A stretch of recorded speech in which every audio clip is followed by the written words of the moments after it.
Esta segunda parte será totalmente dedicada ao futebol distrital. O meu próximo convidado saiu no final do mês de dezembro da Associação Desportiva de Grijó, clube onde esteve desde a época 2006-2007 e logo no início de janeiro abraçou um projeto do Clube de Futebol de Oliveira do Douro. Chama-se Óscar Nogueira. Obrigada, Óscar, por estar no Fora do Jogo. Depois de ter estado 6 épocas e meia no Grijó, estava à espera de sair como saiu? Não, nós nunca estamos à espera de sair, não é? Nós estávamos a fazer um trabalho de continuidade em relação às épocas anteriores que estávamos lá a trabalhar. Em dezembro estávamos dentro dos objetivos que estavam propostos, mas tivemos ali 2, 3 situações de resultados menos bem conseguidos. O Presidente achou que devia-se dar uma lufada de ar fresco, foi isso que ele entendeu para a nossa rescisão. E eu, como nunca gostei de estar a mais em nenhum projeto, não dificultei a saída, saímos como entramos, de bem, e só desejo a maior felicidade à Associação Desportiva de Grijó. O que é que acha que não o ajudou a concretizar o projeto de subida à 2ª Divisão Nacional do Grijó? Principalmente porque não vou acabar lá a época, porque eu tinha a certeza absoluta... Mas enquanto lá esteve? Aquilo que eu sentia era que os meus jogadores queriam abraçar esse projeto com todo o rigor. Nós estávamos convencidos que, como agora está comprovado, que o 3º lugar daria acesso à subida de divisão e tinha a plena certeza que esse objetivo ia ser alcançado.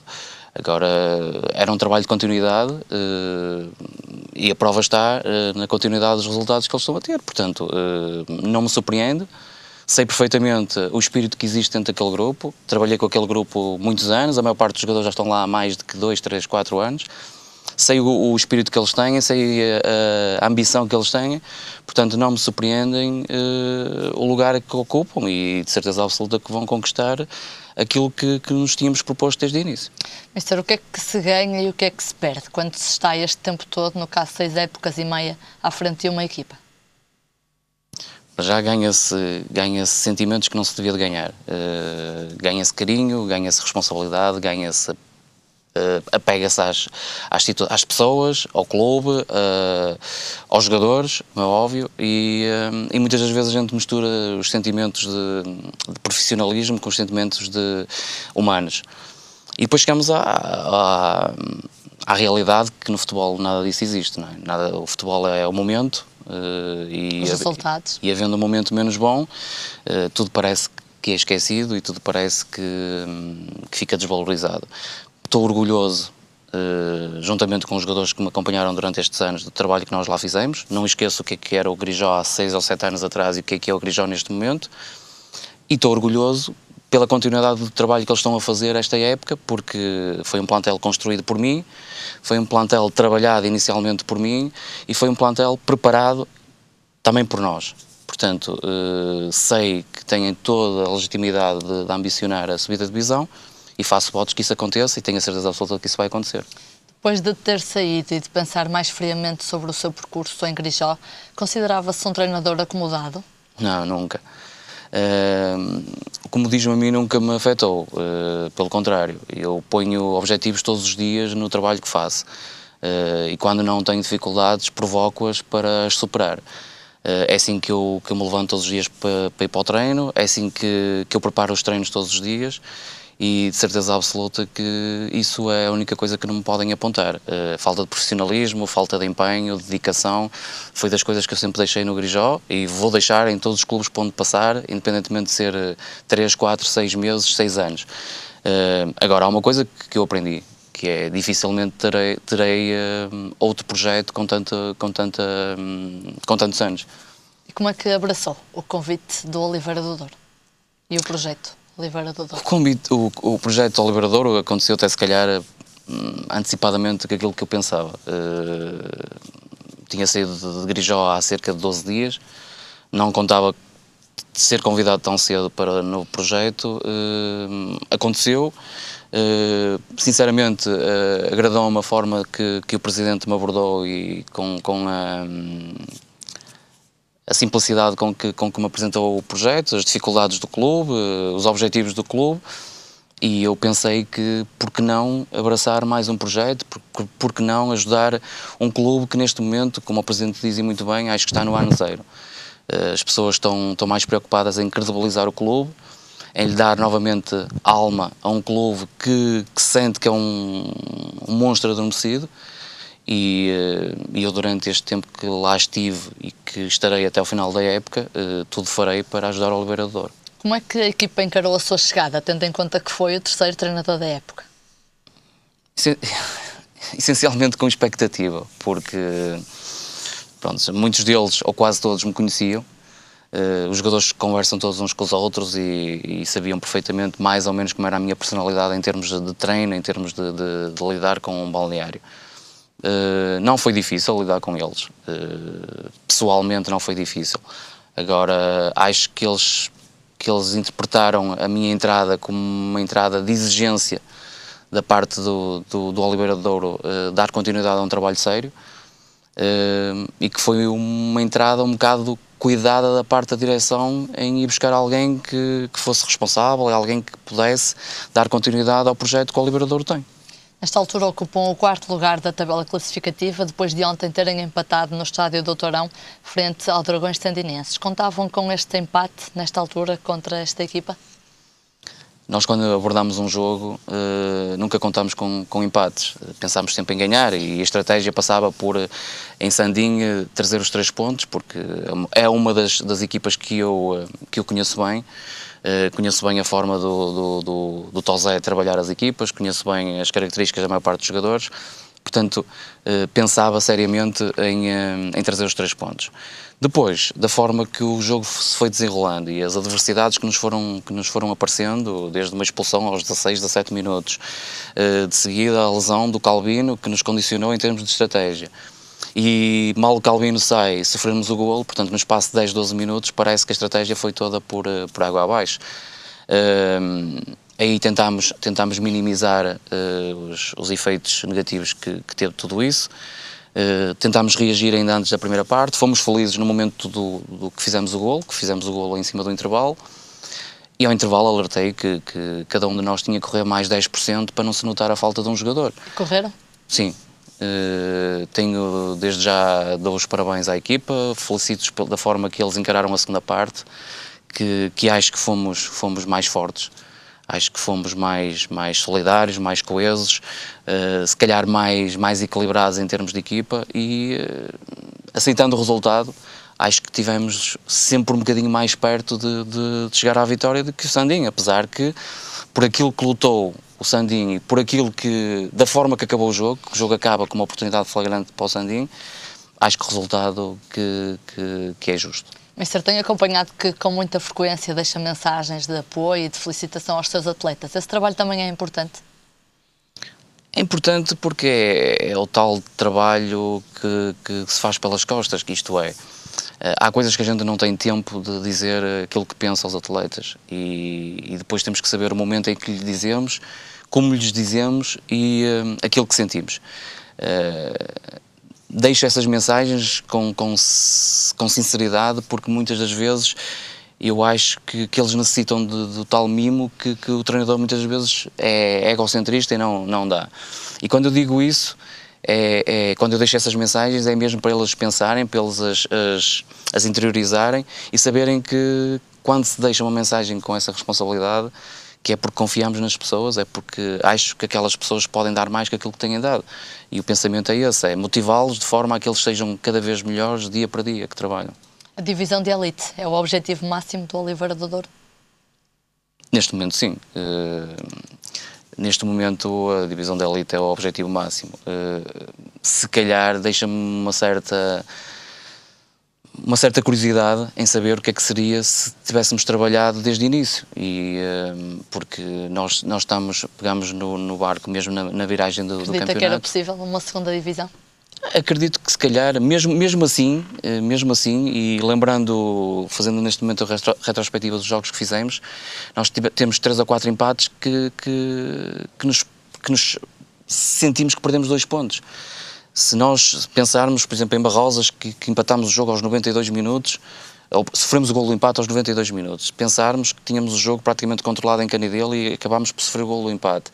Se pensarmos que em casa contra o Alpendurada tivemos o jogo controlado e sofremos num ressalto de bola, sofremos o golo do empate. Quer dizer, tivemos sempre mais perto de conquistar mais 2 pontos em 3 ou 4 jogos, que se fôssemos a somar esses pontos, se calhar estaríamos num lugar mais perto dos 2 primeiros. Mas o futebol é mesmo isto, é os pormenores. Acho que a equipa tem algumas carências, essencialmente a nível de mentalidade competitiva, que vai reagindo em momentos do jogo e não é um equilíbrio ao longo dos 90 minutos. Mas acho que tenho que felicitar os jogadores pelo trabalho que têm feito nesta segunda volta, porque têm tentado sempre agradar aquilo que a gente lhes exige. Mister, no Grijó era uma presença assídua nos jogos das camadas jovens. Em Oliveira do Douro também lhe pediram este acompanhamento? Não, nem em Grijó me pediram esse acompanhamento. Isso faz parte do meu trabalho. Faz parte daquilo que eu acho que é a essência do treinador. Ou seja, fazia-o porque achava que era importante, sim, e não porque lhe tivessem sim, pedido. Sim, eu acho que nós devemos ser o mais completos em tudo em termos de trabalho. E muitas das vezes, e mete-me assim um bocadinho de confusão, quando principalmente a camada anterior, que é os júniores, não tem um acompanhamento mínimo da parte do treinador dos séniores, porque é o futuro do futebol, é as camadas jovens de cada clube, porque da maneira que está a nossa sociedade, os clubes têm que se agarrar um bocadinho às suas camadas jovens. E eu faço esse acompanhamento, primeiro, porque nunca me esqueci das minhas raízes, eu comecei nas camadas jovens, sempre tive um carinho especial pelas camadas jovens e gosto essencialmente de apreciar a evolução dos miúdos. E só assim é que a gente vê o caráter deles, a evolução futebolística deles, a capacidade de aprendizagem deles e, eventualmente, a capacidade que eles têm de evolução no futuro. Portanto, faz parte da minha maneira de deixar no futebol. A nossa evolução passa também por passar a outro bloco de notícias sobre o futebol distrital. Obrigada por ter vindo ao Fora do Jogo e que continue a correr bem esta época no Oliveira do Douro. Obrigado. Apresento-lhe de seguida os resultados e as classificações das equipas da Associação de Futebol do Porto depois da jornada no último domingo.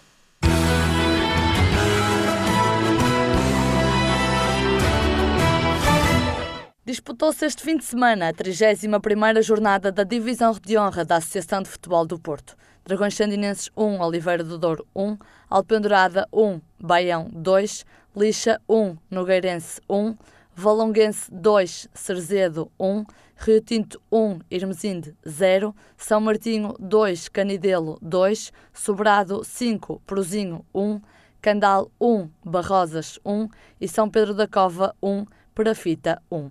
Lidera a classificação Lixa com 60 pontos, seguido do Perafita com 57 e o Rio Tinto com 47 pontos. Na cauda da tabela está em 16º lugar o Alpendurada com 35 pontos, 17º o Irmesinde com 25 pontos e por fim o Porozinho com 18 pontos. Na Série 1 da primeira Divisão Distrital realizou-se a 31ª jornada. Vila 2, Leverense 1, Crestuma 3, Bogadense 2, Progresso 3, Pedroso 1, Golpilhares 2, Custóias 2, Laverense 2, São Félix da Marinha 1, Valadares Gaia 2, Avintes 1, Lessa do Balio 0, Balazar 1, Vila Chã 5, Sporting da Cruz 4, Foz 4, Senhora da Hora 1.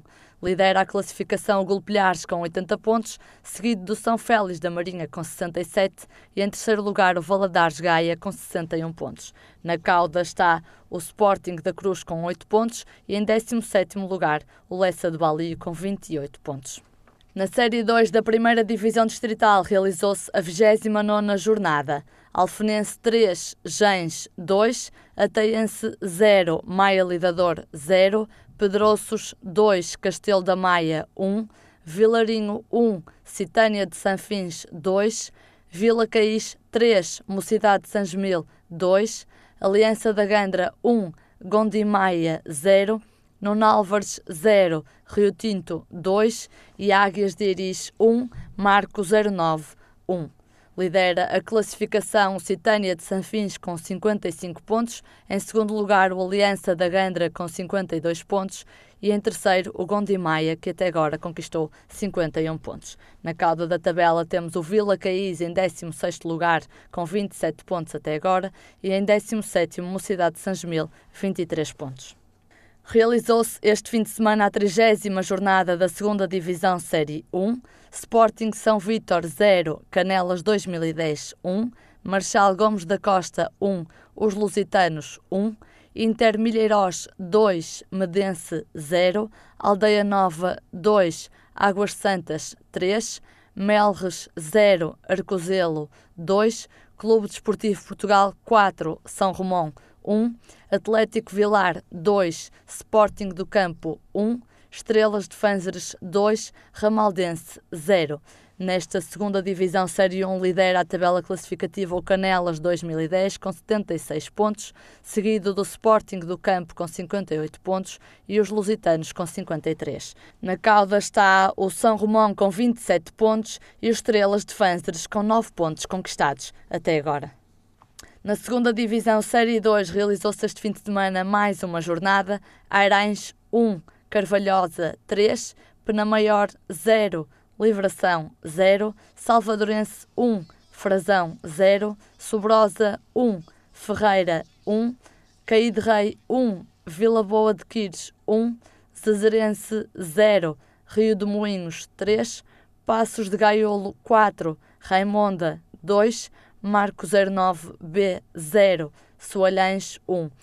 Nesta divisão lidera a tabela o Penamaior com 70 pontos, seguido do Livração com 63 pontos e do Caíde Rei com 59 pontos conquistados até agora. Na cauda está o Passos de Gaiolo com 19 pontos na 16ª posição e em 17º lugar o Sobreirense com 13 pontos.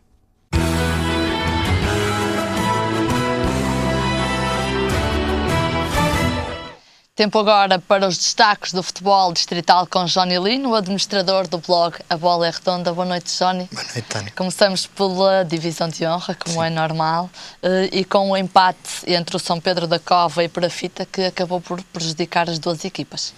Sim, prejudicou as duas equipas, neste caso prejudicou mais o Perafita que propriamente o São Pedro da Cova, porque nestas jornadas finais as equipas decidiram voltar a dar emoção na frente da tabela. O Perafita jogava aqui uma cartada muito importante porque o São Pedro da Cova é um adversário bastante difícil, num terreno também bastante difícil, apesar de todos os problemas que a equipa tem passado esta época, e tivemos aqui o treinador no último programa e ele explicou precisamente essas situações. O Perafita esteve a perder, sofreu o golo a 10 minutos do fim, já em cima do apito final conseguiu chegar ao golo do empate, salvou um ponto desta deslocação a São Pedro da Cova, mas não encurtou distâncias para o Lixa, que também não fez melhor, e empatou em casa com o Nogueirense, e estas últimas 3 jornadas vão ser bastante definitivas em determinadas situações. O Lixa tem já uma deslocação difícil na próxima jornada porque vem até Cerzedo, que também não é um adversário, apesar de não passar um bom momento, principalmente em casa, não é um adversário fácil, e o Perafita recebe o Candal, outro adversário também bastante difícil, e que melhorou muito depois da entrada do Rogério Teixeira no comando técnico da equipa, e que procura um lugar que dê acesso à divisão da elite. Portanto, são 2 jogos onde se poderá aferir o potencial destes 2 principais candidatos à subida. Johnny, o Canidelo continua muito próximo da linha de água. Canidelo que mudou de treinadores para o Ricardo Jorge, ainda não se notam grandes mudanças. Não, portanto o Ricardo Jorge para já ainda não veio trazer nada de novo à equipa. O Canidelo é uma equipa que até ao final da primeira volta realizou um campeonato excelente, esteve inclusivamente a lutar pelos primeiros lugares, e penso que há um ponto de viragem aqui na carreira da equipa, que é precisamente uma jornada do termo da primeira volta, quando defronta ao Lixa e perde. A partir daí depois recebeu o Alpendurada, entramos na segunda volta e só venceu por uma vez até à jornada deste domingo. Portanto, caiu do segundo lugar ou do terceiro lugar que ocupava na altura para o 14º, está a um ponto de cair na zona de despromoção. Portanto, e os jogos que se avizinham para o Canidelo também não são nada fáceis, a começar pelo próximo, que recebe o Rio Tinto. É um adversário bastante difícil e que ocupa ocupa neste momento o terceiro lugar. Portanto, avizinham-se dias difíceis para o Canidelo, até porque o Baião vem em crescendo de forma e tem ganho todos os jogos até os últimos 3, nos últimos 4 jogos venceu 3 e já está muito próximo também de sair da linha d'água. Johnny, nesta divisão de honra ainda destaque para o Hermesinde, que oficialmente acompanha o Porozinho rumo à primeira divisão distrital. Sim, oficialmente, se calhar oficiosamente, porque o Hermesinde tem menos um jogo devido àqueles desacatos que houve com o Sobrado. Portanto, a Associação de Futebol do Porto ainda não deliberou qual é a decisão. No entanto, pode-se tornar oficial porque quando o jogo foi interrompido, o Hermesinde perdia por 1-0. Portanto, se a Associação de Futebol do Porto decidir manter o resultado, portanto, o Hermesinde consuma a descida. Se optar por qualquer decisão, jogar o tempo que falta ou por qualquer motivo penalizar o Sobrado pelos desacatos e dar a vitória ao Hermesinde, teremos que esperar mais uma jornada. Se bem que, seguindo a linha dos últimos casos que se foram sucedendo, apenas o Oliveira do Douro teve que jogar os minutos que faltavam, portanto todos os outros jogos terminaram por ali e o resultado foi sempre homologado. Portanto, o mais certo é que a Associação de Futebol do Porto vá pelo mesmo caminho e atribua a vitória ao Sobrado, e isso consumará então a descida do Hermesinde. Penso que haverá um jogo que se vai realizar no próximo dia 1 de maio, que importa referir, o jogo entre Nogueirense e Candal, não é, João? Sim, é portanto o jogo de repetição, que diz respeito à 9ª jornada do campeonato. Foi um jogo que a Associação de Futebol do Porto mandou repetir por causa de um erro técnico do árbitro na altura, portanto quando esse jogo se realizou. Mostrou 2 cartões amarelos a um jogador do Nogueirense e não o expulsou. Portanto, na altura o Nogueirense venceu por 1-0, mas o Candal recorreu dessa decisão e tem aqui neste próximo dia 1 de maio uma oportunidade de subir mais uns lugares na tabela classificativa em caso de vitória. Passando agora à Série 1 da primeira divisão distrital, o São Félix perdeu e o Valadares voltou a aproximar-se. Sim, bem no seguimento daquilo que eu disse relativamente à divisão de honra, nestas últimas jornadas as equipas voltaram a querer dar emoção ao campeonato. O São Félix, se vencesse, garantia o 2º lugar e garantia a subida à divisão de honra. Não venceu, perdeu o jogo já, inclusive depois dos 90 minutos, portanto os golos do Labrense foram conseguidos já para lá do tempo regulamentar, no período de compensação. O São Félix entrou a vencer logo aos 2 minutos, um golo de Nelson Oliveira, mas permitiu portanto, essa reviravolta e complicou aqui as suas contas, tudo porque o Valadares venceu o Avintes por 2-1. São 6 pontos, faltam 9, pode parecer que a coisa está mais ou menos encaminhada, mas não. Na próxima jornada há um São Félix Golpilhares e há a possibilidade de o São Félix voltar a perder pontos e permitir a aproximação do Valadares. E caso assim seja, as 2 últimas jornadas vão ser de bastante emoção para estas 2 equipas. É isso que se quer. Passando à Série 1 da 2ª divisão, o Arcozelo voltou às vitórias. Já não ganhava há um mês, Johnny. Sim, o Arcozelo voltou às vitórias, portanto, e conseguiu aqui voltar a ganhar uma lufada de ar fresco nessa sua luta incessante pela subida da divisão. Neste caso, será mais pelo alcance do 3º lugar que propriamente do 2º, que já não tem matematicamente, está praticamente arredado dessa possibilidade.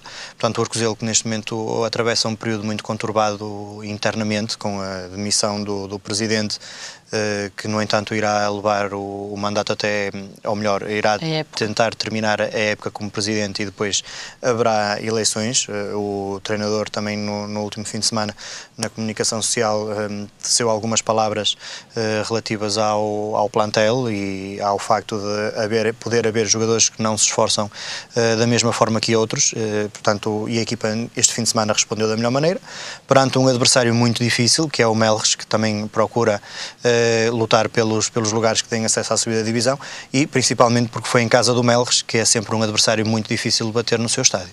O Melres, no próximo fim de semana, joga contra o Canelas 2010 e que pode afastar definitivamente o objetivo da subida, no caso de derrota. Sim, portanto o Canelas já subiu, já garantiu o 1º lugar nesta série também, portanto terá muito menos a perder que o Melres. No entanto, não deixa de ser uma grande equipa e o Melres, se quiser somar os 3 pontos, vai ter que se esforçar muito para os conseguir, principalmente porque o jogo é em Canelas e é sempre muito complicado também jogar lá. Na Série 2, quem já garantiu também a subida foi o Pena Maior. Pena Maior, exatamente, foi, portanto, algo que já se esperava. Nós já tínhamos dito aqui muitas vezes que eram os dois principais candidatos, portanto, o Pena Maior e o Liberação, se bem que o Liberação neste momento também decidiu dar um ar da sua graça e permite também a aproximação do Caído Rei, que só não ultrapassou o Liberação nesta jornada dupla. Kids, exatamente, porque também perdeu pontos, portanto, a segunda Divisão Distrital disputou uma jornada na quinta-feira, no feriado 25 de Abril, e disputou também uma jornada no domingo, ontem, portanto, e o Caído Rei não ganhou nenhum jogo, e portanto não conseguiu ultrapassar o Liberação. Se tivesse ganho, teríamos então tido aqui a catástrofe que tantas vezes referi. Só essa situação é que tiraria estas duas equipas daqui. Portanto, vamos ver o que é que o Liberação pode fazer até ao fim do campeonato. Faltam 3, 4 jogos também para a época terminar nesta série, portanto será também bastante animada a luta aqui por este lugar. Saltei a Série 2 da primeira Divisão por achar que não teríamos tempo, mas parece que ainda sobra um tempinho. Se calhar falava do Ataiense, que tem tido uma época muito discreta para aquilo a que estávamos habituados. Sim, o Ataiense, portanto, desde que desceu na Divisão de Honra, desde que desceu há 2 épocas atrás, tem tentado de todas as formas e mais algumas voltar. O ano passado foi uma época de transição, portanto disputou a Série 1 da primeira Divisão Distrital, conseguiu uma posição mediana ali a meio da tabela, mas o projeto este ano passava pela subida de divisão. Manteve o treinador, Fernando Mendes, que é um ótimo treinador e o treinador indicado para esta equipa. A época até começou bem e a partir de determinada altura o rendimento desceu, não só no Ataiense, mas também no Pedrosos. Portanto, as duas equipas começaram a perder pontos e neste momento estão praticamente, se não mesmo afastadas dessa luta que agora envolve outras equipas e outros candidatos.